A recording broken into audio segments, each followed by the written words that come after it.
not exactly sure when the idea struck me, but I do know when I had that thought, it became my new life goal. Every time I ran across Merriman, I bet I heard half a dozen times him suggest that it would be really great to have a littoral combat ship named the USS Beloit. They really focused this class of ship on great cities that have contributed people and resources to national defense for our country. So I'd have regular interactions with Senator Baldwin, and then she did send me a letter, and she said, how about something named after Beloit? Because here we had Fairbanks Morris, who had an 80-year relationship with the United States Navy, located in Beloit. It only took about 2 minutes to make that decision, and we sent a letter back to the senator saying, we're going to have the USS Beloit coming down the line. It was a rightful and just decision that the Secretary made, and a real testament to the support of the men and women of Beloit and Fairbanks Morris. I couldn't be more thrilled. I'm celebrating the start of LCS-29 USS Beloit engines coming through this shop. Love being a part of something bigger than me and greater than me. It's immense pride, it's happiness, it's a sense of accomplishment. And building the engines for the United States government couldn't make me prouder.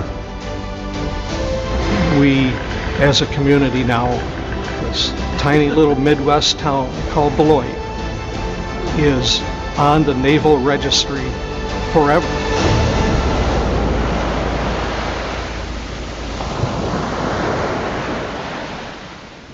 A Wisconsin city celebrated the latest combat ship to be christened. Fox 11's Lexi Schrader shows us the future USS Beloit.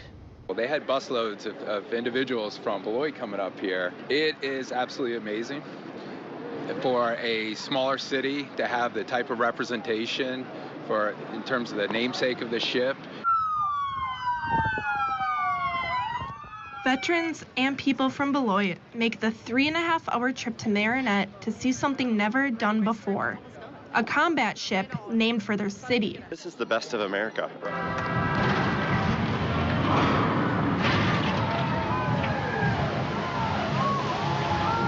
USS Beloit is the 29th littoral combat ship.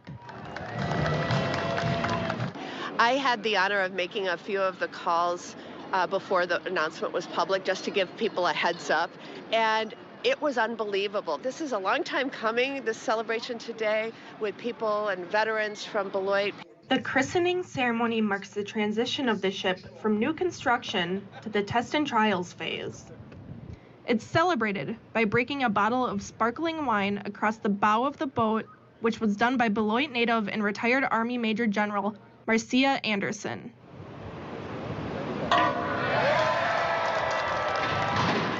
Building of the warship began in July 2020, but the city's relationship with the Navy began in 1938, when Fairbanks Morris and Beloit sold its first engine to the Navy.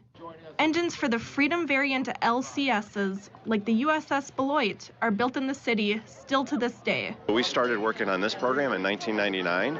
CEO George Whittier of Fairbanks Morris says it's an honor. To finally have a ship that's named after the town, USS Beloit, it's very emotional for not just for the folks at Fairbanks Morris Defense, but the entire city and community of Beloit.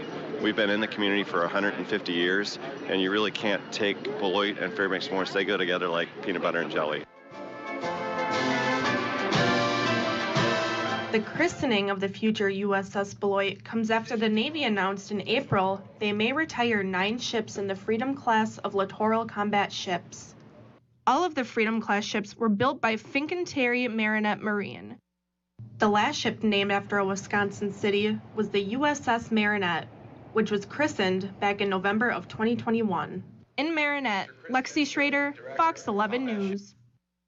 The USS Beloit is one of the last ships to be side-launched, and the woman who broke the bottle on the ship, Marcia Anderson, was the Army's first black woman Major General. Oh!